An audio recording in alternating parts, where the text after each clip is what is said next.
ICC champions trophy ২০২৫ নিয়ে পাকিস্তানি বর্তমানে বেশ চ্যালেঞ্জের মুখোমুখি।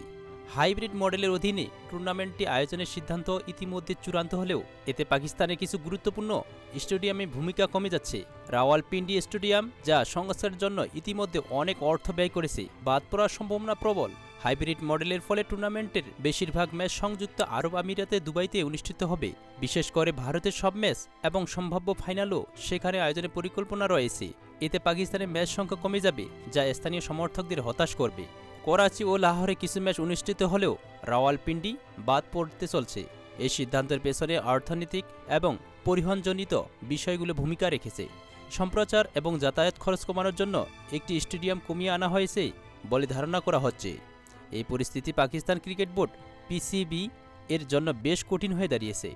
হাইব্রিড মডেল মানতে পিসিবি প্রথমে অনিচ্ছুক ছিল, তবে শেষ পর্যন্ত আন্তর্জাতিক চাপের মুখে সিদ্ধান্ত নিতে বাধ্য হয়।